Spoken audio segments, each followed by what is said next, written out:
Andrew's Law. The Ford government proposes a lifetime driving ban for convicted dangerous drivers in honor of a 35-year-old father of three killed this summer by an alleged dangerous driver. And cracking down on criminals. We'll break down the other measures proposed in the Justice bill tabled today, including tighter bail rules and plans to make sex offender registry information public. And we're live at King and Spadina. This is where a man was seriously injured after being shot. Police have been on the scene all day. This is a live look. And Canada's most decorated Olympian, Penny Alexiak, has accepted a 2-year ban. This is Live at 5.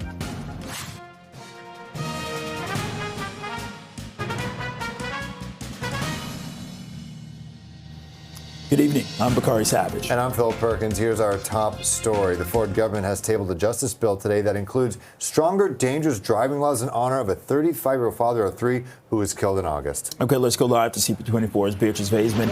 Beatrice, you've been following this story for us all day. You're at Queen's Park. You were there when the victim's brother spoke as well. It's heartbreaking, Bakari, when you hear about Jordan Cristillo talking about the fact that at his family's dining table, there's now an empty seat, a seat that was once taken up by his brother, Andrew, 35 years old, father of three young girls, his wife going through some pretty trying medical times. And he was driving that day back in August when he was struck and killed by an alleged dangerous driver. And so now this law that's been tabled here at Queen's Park, it honors Andrew. It's in his name. It's called Andrew's Law. And it's really meant to serve as a reminder as to what can happen when one makes the choice to drive recklessly. And so today, the Ford government announcing these new measures to help crack down on dangerous drivers. What happens? Well, if you are convicted of dangerous driving causing death, so you've now taken someone's life because of your dangerous driving, you are going to be subjected to a lifetime ban on driving. If a police officer pulls you over, believes that you've been driving dangerously, you could be subject to a 90-day driver's license suspension and your vehicle being impounded and fines being increased as well. Andrew Cristillo's family, namely his brother, asking people to think twice, make the right choice, because driving is a responsibility and there are consequences to bad choices as well. Listen. Every day is a nightmare. When you make these choices, the result of that could be an empty chair at a dining table for life. And one choice or lapse of judgment is a life sentence for a family. To meet his wife and to hear the story about how their family will be forever impacted, to hear the stories of their young daughters who were also injured in the car accident. It's to us, it's personal. And that's why we promised the family that day, just a few months ago, that we would move forward and we would make sure that there are consequences for people that do this, because no family should ever go through the tragedy that they've gone through. And it's not only the tragedy, they're living with this every single day. And Jordan tells me he's very appreciative of the fact that the Ford government has made good on their promises to him, that he spoke with the Premier, with Solicitor General Michael Kersner in the early days after this crash, and they promised this legislation would come, and here it is today. I mean, this is the first Christmas that the Cristillo family will be facing without Andrew there joining them. So I asked Jordan, how are his daughters doing? What have you told them about this piece of legislation that their daddy's memory is now going to be essentially enshrined into law? And he simply said, Andrew was always their hero, and that's never going to change, not even now. And so, again, this law will now honor Andrew Cristillo. Back to you.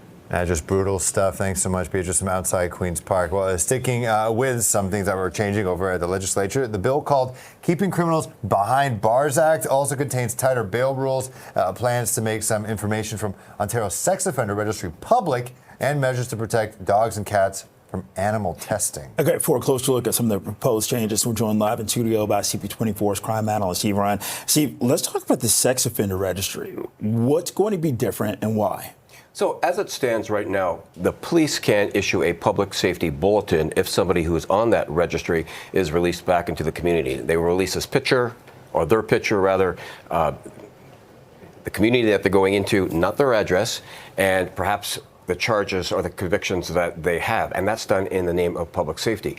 the province wants to expand that to advise other entities not yet listed, and I just noted a few of them, entities such as schools, childcare services, youth organizations, housing providers, shelters, and possible employees. So, look, nobody has any real sympathy for somebody who's convicted of harming, sexually assaulting a child. And the Premier, who has certainly made no bones about how he feels, has gone one step further and has been quoted as saying, and I'm paraphrasing this, but he wants anyone to be able to look up where a sex offender lives. And he had said that, or hinted that he'd be prepared to use the notwithstanding clause. Now, that's not part of this new legislation, but that it tells you where the Premier his head is at when it comes to his feelings towards those who are convicted of sexually assaulting our most vulnerable. You know, he's saying that we'll see if it actually comes into fruition, like putting their address out there. But let's say that does happen, hypothetically. What could that do to a community and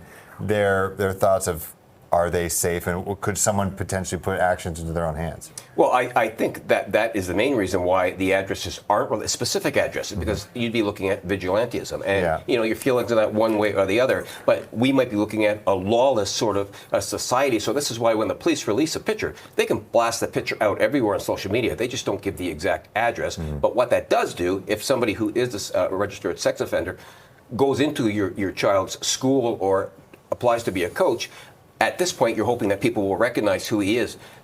If this is expanded, the province is going to notify a lot of these other entities, and that could be schools, that could be baseball clubs, hockey teams, to warn them of the existence of this possible sex offender wanting to apply to coach your kids. So, in your opinion, what does this do in terms of the onus here for community notification and, just moving forward? Well, I think the police do a very good job in notifying the public when it comes to public safety if a sex offender is registered in a community. Personally, I have no qualms or no issues with other entities being advised as well.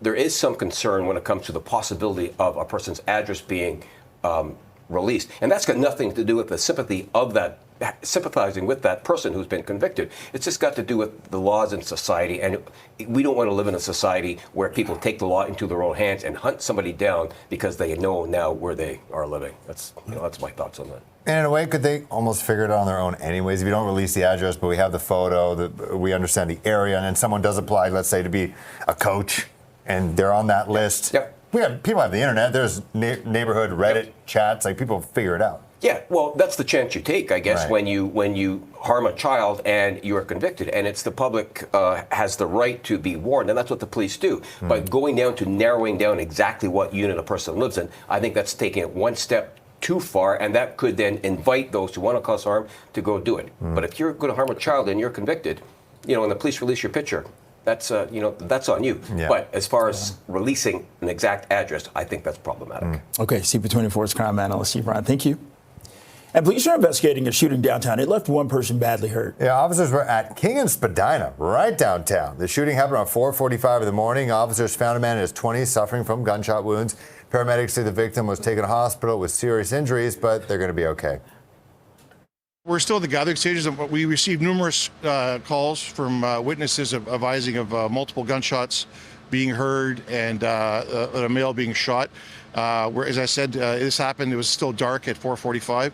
We're relying right now on a video canvas and following up with some of those witnesses who either heard and or saw potentially some of the interaction. Well, no suspect information has been released. On a man died of gunshot wounds in North York. So police say that they were called just before 5:30 this morning after a man was taken to hospital in 31 Division. He had been shot. He was later pronounced dead, and there's no word where the shooting happened or any suspect information, but the homicide unit is investigating. And police are investigating after 2 homes were damaged by gunfire in Scarborough last night. Yeah, it happened near Ellesmere, Markham Roads, right around 9 o'clock. Police say officers recovered evidence of gunfire in the residential neighborhood and that 2 homes as well as a vehicle were damaged. No injuries were reported, and there's no suspect information. And man is facing charges in a failed to remain collision right downtown. Police say a woman in her 40s was struck by a large truck on Beverly near Dundas around 4 p.m. yesterday. She was rushed to hospital with life-threatening injuries. Police say the driver did not stay at the scene but was arrested a short time later. 56-year-old man is charged with leaving the scene and careless driving causing bodily harm. Also, Durham Regional Police are investigating a stabbing in Oshawa that left a man with serious injuries. Yeah, the injured victim approached officers at an unrelated collision. This is near Adelaide and Prince. It was after 9 o'clock last night, so he was transported to a trauma center in Toronto. At Hamilton Police, they're releasing the image of a man charged in a historical sexual offenses case because they believe that there may be more victims. 63-year-old John Duncan is charged with 2 counts of sexual assault and 1 count of indecent act. Early this month, police began an investigation into alleged incidents that have occurred over the past 30 years. So far, investigators have identified 2 victims. Anyone with information being asked to contact the Sex Crimes Unit.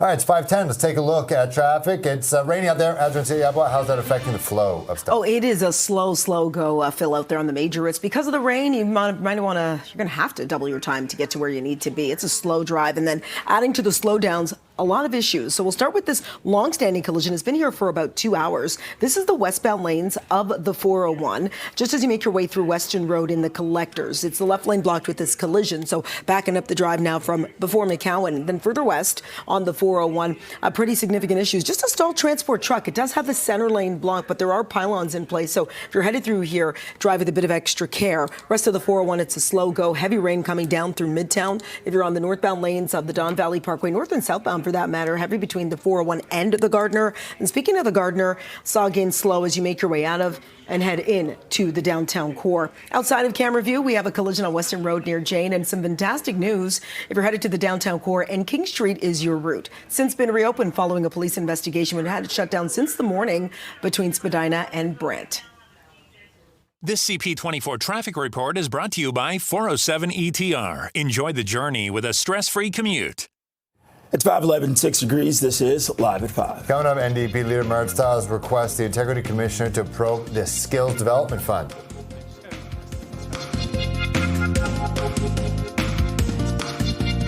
Welcome back. Lots happening in Queen's Park. NDP leader Marit Stiles has requested the province's Integrity Commissioner investigate the Labour Minister over the Skills Development Fund. Stiles alleges that David Piccini breached ethics laws in the distribution of the multi-billion-dollar fund, claiming that there's been preferential treatment given to some recipients. Now, Piccini has faced calls for his resignation after the Auditor General found his office was selecting lower-scoring applicants over the advice of bureaucrats.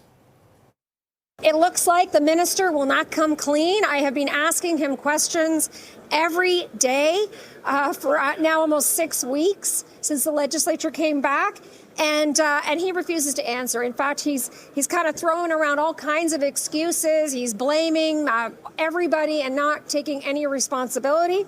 And we will get answers. We will get answers one way or another. And a spokesperson for Piccini says that the minister will fully participate in any process initiated by the Integrity Commissioner. And Premier Ford is addressing comments he made to a protester being ejected yesterday from the Queen's Park Chamber. Ford was asked whether he regrets saying, "Go find a job, buddy," as Hamilton Acorn co-chair Mark Davignon was being asked to leave. I'm focused on people looking out there to get a job. I'm focused on people that are working every single day. You know, I've seen these folks all the way back to my City Hall days. They're professional protesters, and it's unbecoming of anyone to go in there and act the way they did. The NDP signed some people up. They come in, they should be held responsible. And this is what it looked like inside the legislature yesterday. Ford government passing a controversial omnibus bill that critics say will make it easier for landlords to evict tenants. Bill 60, also known as the Fighting Delays Building Faster Act, passed third reading following a fast-tracked process with limited debate.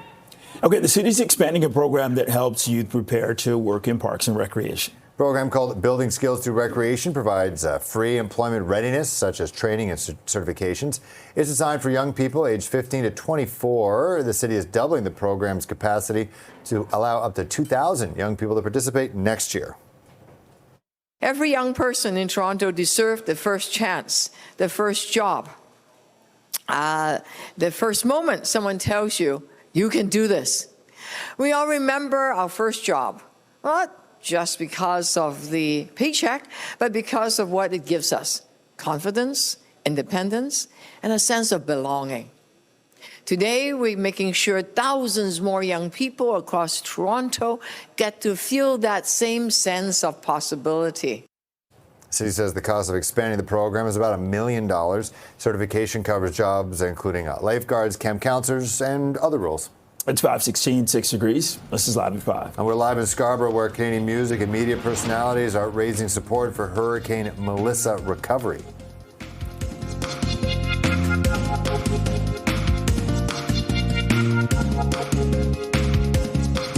A Canadian Olympic swimmer, Penny Oleksiak, has accepted a 2-year ban from competition for anti-doping rule violations. The 25-year-old Toronto native is being cited by the International Testing Agency for 3 whereabouts failures between October of last year and June of this year. A whereabouts failure is a mistest or filing failure. Oleksiak has said that there were inadvertent errors and she has not used banned substances. The ban will last until July 14th of 2027. And Swim Ontario CEO Dean Bowles spoke to CP24 about how the ban is going to impact Oleksiak's training for the 2028 Summer Games. It'll be a challenge, but as I've thought about it a little bit, is that, you know, athletes are resilient. They've come through a lot through the pandemic when they weren't able to train, and especially in groups and things like that, and compete. And swimmers like Penny came through well for us during that time, as others did. And so it makes it really hard, a challenge, to do things all by yourself. For sure, there's nothing better than training with a bunch of teammates who are striving for the same thing, sharing the same challenges of getting themselves better. But it'll be a tough return. Well, Oleksiak is Canada's most decorated female Olympian with 7 medals.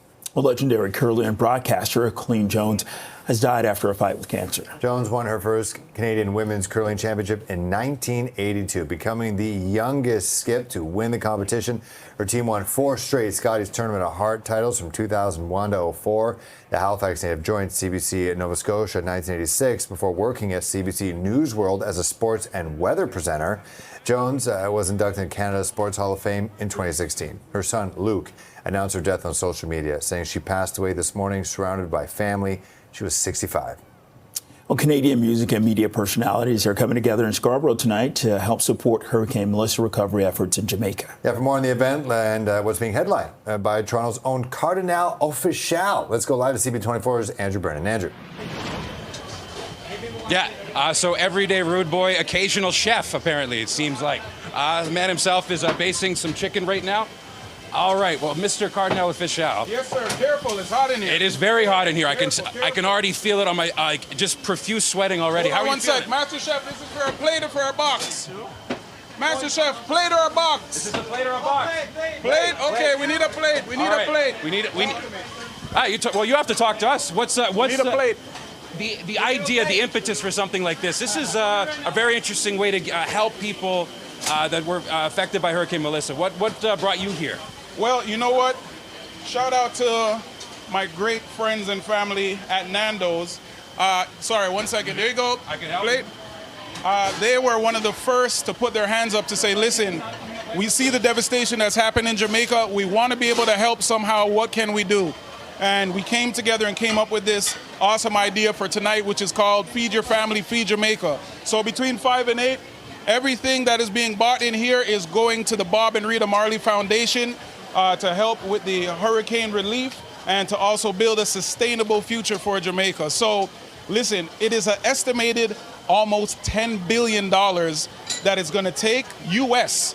in order for Jamaica to look similar to what it looked like before. So this is just going to be the first of a lot of efforts that I'm going to be doing, partnering with a lot of great people who really want to give back to Jamaica in a meaningful way. I don't want to bring things down or anything, but Melissa was the strongest hurricane on record to hit the island. 45 people confirmed have died, and there's still over a dozen people that they're still looking for, hoping, but hope may not be enough in this case. There's a lot of devastation here. Yes. And there's also, this is a country that does rely a lot on tourism dollars to be able to keep the economy afloat. How important is it to make sure that you're getting the help there now and early so that people can get back on their own feet? So here's the thing. It's going to be an ever-evolving process, because within the first couple of weeks, people didn't even have water. They didn't have access to clean water. Some people hadn't had a meal in days because of some of the roadways that were absolutely just obliterated. People didn't even have connection to get to the city or to get to the supermarket or anything. Some people's whole homes were blown away, everything that they owned. So as it goes on, the relief is going to take on different faces. So I think what's great is that's why we're partnering with somebody trusted, like the Bob and Rita Marley Foundation, because there's going to be constant assessments of what's needed, and knowing something like tonight, all the money is going to get to where it needs to go. And speaking of tonight and future, yes. How can people help if they're not going to be here tonight to have you helping out with the chicken? Absolutely. Well, there's a couple of things. Besides tonight, we're actually going to be doing a big benefit concert. We're just announcing it today, December 10th. It's going to have me, Julie Black, a whole host of people that is going to be December 10th.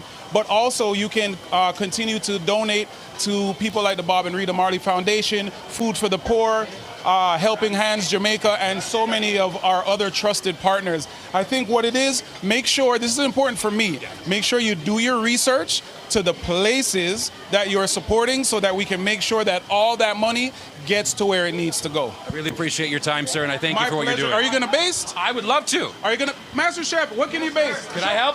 What can you do real quick? What mediums? Down one. Which one? That one, yeah. This one, yes. We're going for extra. No. That's just for one. So here's how you do it. Oh. One dip. Make it extra saucy. Then you apply. I'm learning so much. One dip. Then you apply. One dip. One dip. Then you apply. One dip, then you apply. Thank you, sir. Make sure everybody gets the proper Nando's thing. You know what I'm saying? Thank you very much. We appreciate your time. Sending it back in. Thank you, my friend. Thank you. Back to you. Good cause, good chicken. Is this plate or box? Well, I mean, Andrew, don't forget to bring a plate back. I know. You at Nando's? Where are you, Andrew? Where can people find you? You heard us, Andrew. Oh, yeah, we're at Nando's. I'll bring a plate, but we have to pie it this time, guys. This goes to a good cause. That's the most important thing. I think your camera guy's got a corporate card. He can put a couple of them on. Yeah. He does. I know he does. All right. Thanks so much, Andrew. Appreciate it. Thank you, Cardinal Bachal. You're the best. It's 5:25, 6 degrees, rainy. Watching live at 5. And the Leafs hit the ice for practice today as they get ready for a lengthy road trip. We're going to hear from the team. That's coming up next.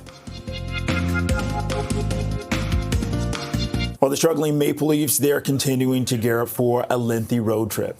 Yeah, they seem like they really wanted it. The team hit the ice at the Ford Performance Center in Etobicoke today for practice as they prepare to play their next 5 games away from home. Toronto has lost 2 straight and 7 out of the last 8. The Leafs currently sit in last place in the division. They will be looking to turn things around tomorrow night when they take on the Columbus Blue Jackets in Ohio. No doubt we got to be ready to be really well connected through all 5 guys on the ice and trying to do a really good job defensively and certainly through the neutral zone, and then establish our game on our forecheck and how we want to, create offense and apply pressure. We had a real good meeting this morning and going over some stuff and what we got to be better at and where we will be better at. And I thought the vibe was good and the guys were good and good practice. It's good, hard practice. Well, Toronto has just 1 win on the road away this season. Yeah, it's not great. It's 5:29, 6 degrees. You're watching live at 5. The Ford government tabled a new justice bill today. It includes stronger dangerous driving laws in honor of a 35-year-old father of 3 who was killed last August. We're going to speak with CP24's crime analyst, Steve Ryan.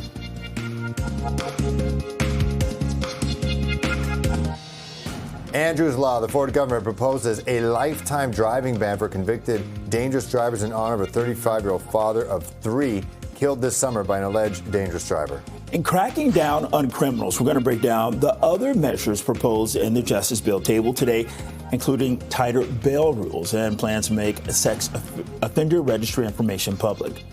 And Canada's most decorated Olympian, Penny Alexiak, has accepted a 2-year ban. This is Live at 5.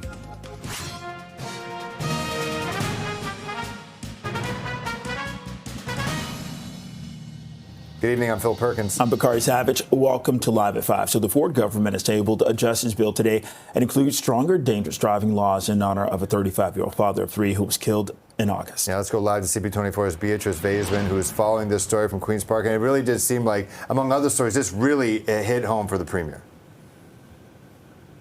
It did. And I asked, actually, Solicitor General Michael Kersner, why is this so personal to you? Why did this story touch your heart so much that you've decided to essentially enshrine Andrew's law and Andrew's story into legislation? And he said, look, I met with Andrew Cristillo's wife. I heard about what happened with their 3 children who were also, by the way, injured in this horrific crash back in August. And we couldn't just stand by and do nothing. And so that's how this legislation came to be. As for the Premier, it has a place in the Premier's heart, too. Why? Because the person who's now accused of dangerous driving causing death in Andrew Cristillo's deadly crash in August is also accused of smashing into the Premier's vehicle when he was with his police detail on the 401 earlier this year. And so, yes, there is a connection here to Premier Doug Ford himself, but it's just an awful scenario. Cristillo in that vehicle with his wife who's undergoing cancer treatment and their 3 daughters in that car, struck by an 18-year-old who was awaiting a court date to face a dangerous driving charge, and this just horrific deadly crash happens. And so Andrew's brother Jordan was here at Queen's Park. He's been in touch with the Premier and the Solicitor General since this horrific situation happened, and he says he's thankful that the Ford government is making good on its promise. Why? He doesn't want another family to have to face the pain that the Cristillo family has been experiencing since this tragedy happened. Here's a bit of what I heard from Jordan Cristillo. You'll hear from the Solicitor General, and I'll tell you part of what the new law is on the other side of this clip. When you're charged with dangerous driving, not being allowed to get back behind the wheel in 30 days. In this case with my brother, the individual going over 200 kilometers an hour when he hit Ford was back behind the wheel within 30 days. Had that not been the case, maybe my brother would be here today. And when we keep putting these criminals back behind wheels, we're gambling with everyone else's life. And I think gambling's over. When we saw Andrew being killed by a person that just couldn't live within our society and drove dangerously, he not only killed Andrew, but he left a wife, and he left his daughters, and he left his parents, and he left his brother and his friends. This was very emotional to see his brother Jordan here today. We have to make sure that that doesn't happen to another family. And you heard there Jordan Cristillo alluding a little bit to this new piece of legislation. Under this new law, if and when it is passed, those who have been convicted of dangerous driving causing death, like in Andrew's case, that person would then be subject to a lifetime driving ban. If police pull someone over and they believe that person has been driving dangerously, that person can now lose their license for 90 days and their vehicle impounded and fines increased. So the goal is to really hammer home the idea that dangerous driving is a choice. Jordan spoke about the fact that driving in general is a community effort. We put our lives in each other's hands every day when we're all on the road, and it's up to people to make good choices to make sure there's no families like the Cristillo family who will now have to go through their first Christmas and their first holiday season without Andrew there at the table with them. Back to you. Okay, live from Queen's Park, CP24's Beatrice Vaisman. Well, the bill called the Keeping Criminals Behind Bars Act. It also contains tighter bail rules and plans to make some information from Ontario Sex Offender Registry public and measures to protect dogs and cats from animal testing. Now, for a closer look at some of the proposed changes, let's bring in CP24 crime analyst Steve Vine. Let's talk about the bail reform here, kind of putting money up front. That's the new change. What was it like previously? Because I've never been on bail. Well, there are already provisions in place in the current bail system whereby an accused person is required by the courts quite often to have a surety signed for them and put up monies and with or without deposit at times. So that's already in place. And the province is strong advocates for community safety. The Solicitor General I've interviewed several times, and law enforcement managers talk about strengthening our bail process as it stands right now. But when it comes to bail, there are already provisions in place to keep people in custody if they are accused of heinous crimes, if they're out on multiple releases. For the protection of the public, the Crown can ask that they be detained. Organizations like the Civil Liberties Association says that having people put money up front is a way of splitting the rich from the poor. And they say that this should not be the final decision, whether or not somebody gets bail or not, based on if they put money up front. It should be based on the offenses that they are charged with, their criminal history, protection of the public. Putting money up front doesn't really solve the issue, and that's the concern from civil liberties advocates like the Canadian Civil Liberties Association. Okay, so just break it down. I mean, as simple as you can get, at the end of the day, what does this do? As far as putting money up front? Yeah. Yeah, that's the big question mark. Because there are already provisions in place, and this comes from experts when we talk about bail, detaining somebody. It's already there for many of the serious criminal offenses. If you're out on multiple releases, there's already provision in place whereby a person is required, again, to have a surety, put up monies, a deposit, or without a deposit. So requiring somebody to put money up front should not be the final reason as to whether or not somebody gets bail or not. It should be based on the law. It should be based on charges that are they're facing. It should be based on their past criminal history, and it should be based on the protection of the public. Putting money up front, many argue, is not going to solve this issue. And the amount up front, is that going to be? Is it a flat fee? Like, how's it, like if this, we heard someone from the Canadian Civil Liberties Association yesterday saying, if you get booked for, I don't know, a misdemeanor and you're getting bail for some whatever reason, is that going to be a lesser amount of money up front potentially, or how would this work? So I don't think there's specifics laid out yet, but when it comes to how bail sits right now, the amount of money that you are required to put up with or without deposit certainly does depend on the severity of the crimes that you are facing. But many are concerned that this will affect the marginalized communities, those without money to put up front may be incarcerated longer, and we could be back to the same old, which is jails that are filled with people who haven't been convicted, remember. They just can't afford to put money up front to be released. And it should be based on the offenses that you're facing, your past criminal history, and the protection of the public, not so much how much money you can put up front. That's the arguments from a lot of these civil liberties advocates. Okay, weighing in on bail reform, CP24's crime analyst Steve Ryan. Well, police are investigating a shooting downtown. It left one person badly hurt. The officers were at King and Spadina gathering evidence. The shooting happened around 4:45 in the morning. Officers found a man in his 20s suffering from gunshot wounds. Paramedics say the victim taken to hospital with serious injuries. He's going to be okay. We're also asking for those who have not come forward, if they have any video or have any eyewitness information, to contact 14 Division at 808-1400 or through Crime Stoppers at 416-808-222-TIPS.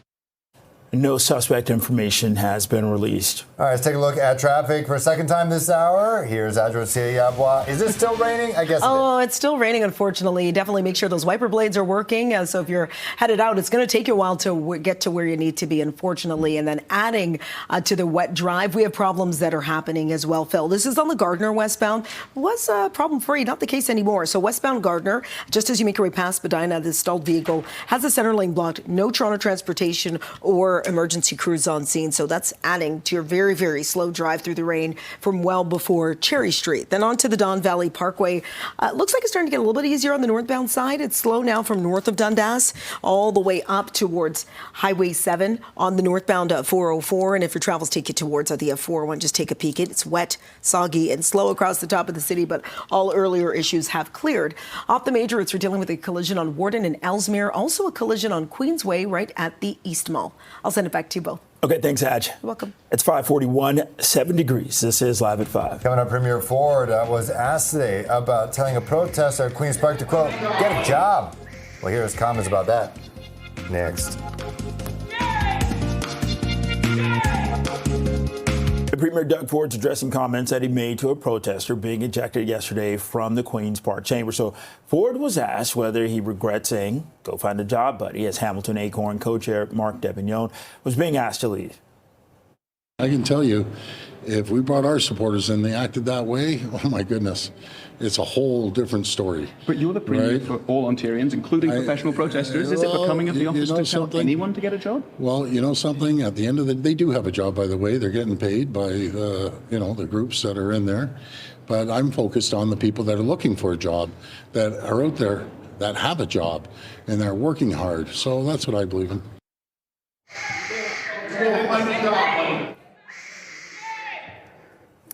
Yeah, that was the scenes on Monday. The Ford government passed a controversial omnibus bill that critics say will make it easier for landlords to evict tenants. Bill 60, also known as the Fighting Delays Building Faster Act, passed third reading following a fast-track process with limited debate. And also, NDP leader Marit Stiles, she's requested the province's Integrity Commissioner investigate the Labour Minister over the Skills Development Fund. So Stiles alleges that David Piccini breached ethics laws in the distribution of the multi-billion-dollar fund, claiming there's been preferential treatment given to some recipients. Piccini has faced calls for his resignation after the Auditor General found his office was selecting lowering scoring applicants over the advice of bureaucrats. The evidence continues to mount.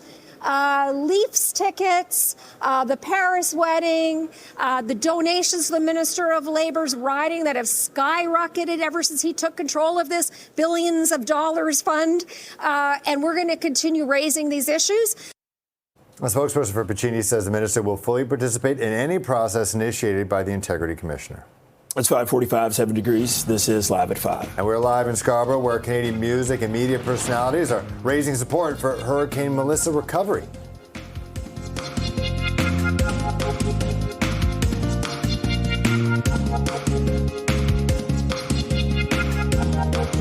Canadian music and media personalities are coming together in Scarborough tonight to help support Hurricane Melissa recovery efforts in Jamaica. Yeah, for more on the event, that's being headlined by Toronto's very own Cardinal Official. Let's go live to CP24's Andrew Brand. So you're at a Nando's in Scarborough?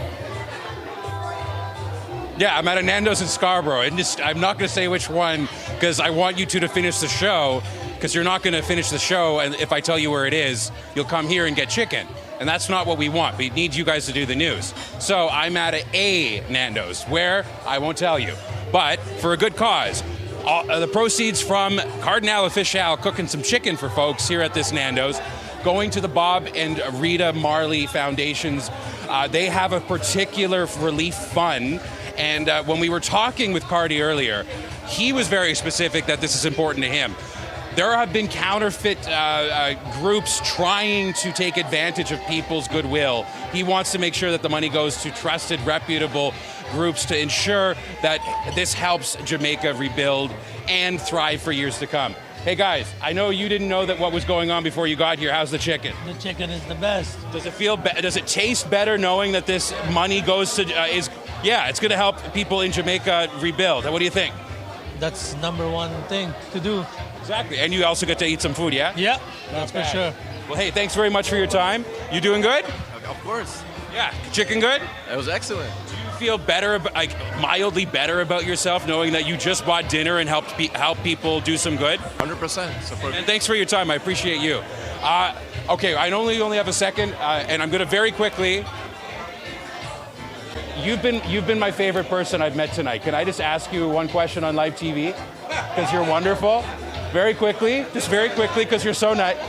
Oh yes, and she's eating. I'm sorry, but do you feel like something like this is a good way to not only support? Very good. I support it very much, very much. I think it's a great avenue to raise money and also get some good food, eh? Very good food.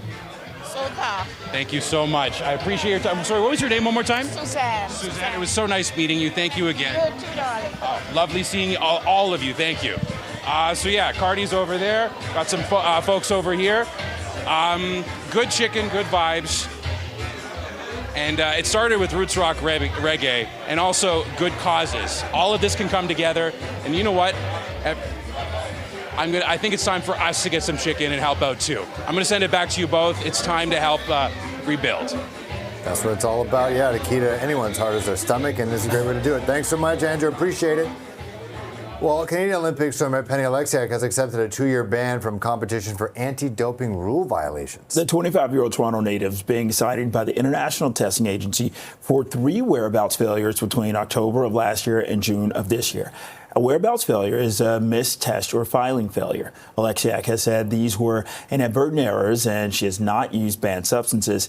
The ban will last until July 14th of 2027. Oleksiak is Canada's most decorated female Olympian with 7 medals. And Swim Ontario CEO Dean Bowles, he spoke to CP24 about how the ban is going to impact Oleksiak's training for the 2028 Summer Games. I can only surmise that it will be tough. She's had to, when she announced that she would step back from training back in July, or from competition, I'm sure it weighed heavy on her then. This probably weighs heavy again. It's another reminder. And it's sort of, we'll call it final in a sense, that before July, probably things were being investigated and confirmed. Now it's confirmed. And I'm sure that is just another, added weight to her shoulders. 5:52 feels like 5. Watching live at 5. Oh, coming up, we're going to have an update on a truck that was stolen in Etobicoke with a Nutcracker set inside. We have an update on a touring ballet company whose set pieces for their production of the Nutcracker were stolen in Etobicoke. Yeah, we're joined live by Stephen Word, General Manager of the Jorgen Dance Company. Thanks for joining us here live on CP24. I spoke to Mr. Jorgen yesterday. It was heartbreaking knowing the fact that the production started today and all these set pieces were gone. And it seems like in less than 24 hours speaking with him, things have turned up in a great way. They have. I mean, this is the outcome we were hoping for. And we're excited to be able to continue this tour across Ontario with all of our sets and costumes and backdrops. Okay, so Stephen, what happened? How do you understand what happened? How did you receive the phone call? Let's go over that. So the phone call came in about 10 o'clock last night from Peel Regional Police letting us know that the truck had been found. At the time, we weren't sure if anything had been taken, but they did let us know that the lock was still on the truck. They had it towed. We met them at the towing location. They let us open the truck. We did an inventory. Everything was there, and they let us offload it onto another truck so we could get it to Burlington for tonight's performance. And so what has been the response? I understand crews are working around the clock to try to replace that set, building it overnight. Did you hear from other dance groups that tried to help out, seeing that you guys were in a tight spot? We did. We heard from numerous schools in Ontario, some of them with their own Nutcrackers that have been completed already that offered sets and backdrops. And we also heard from Alberta Ballet in Calgary offering their full production of Nutcracker, which was recently retired last year. Okay, so with that, we have the opening performance tonight. Let's hear about it. Yeah, so we're opening, we had performances in North Bay last week, but we're continuing the tour in Burlington tonight. There are 2 performances, one tonight and one tomorrow. It is a very Canadian version of Nutcracker. It's set in Northern Ontario in the early 1900s. The traditional parts of Nutcracker are replaced by animals you'd find in Northern Ontario, like loons and dragonflies and bears and raccoons. So it's a very fun production and very unique production. I mean, we do a lot of auto theft stories, and normally, these vehicles are halfway to Nigeria by the time they find them. And, are you feeling like there's a bit of a Christmas miracle here that you found this, within the GTHA and right before the first show? It was unexpected. I mean, we hoped for this outcome, but we did not expect it to be found so quickly. It does sound like they maybe took the truck just to take some parts off the truck and really had no interest as to what was inside. Okay. Stephen Word, General Manager of Jorgen Dance, who, as I say, the show will go on tonight, Absolutely. right? Thank you, guys. Mm-hmm. All right, thanks a lot.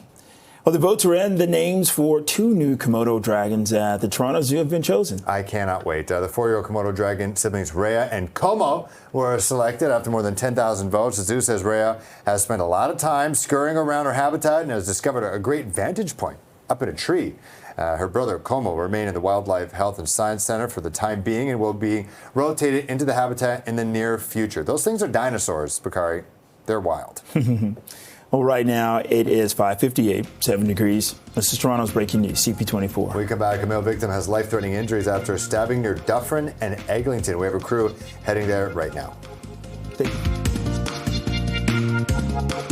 you.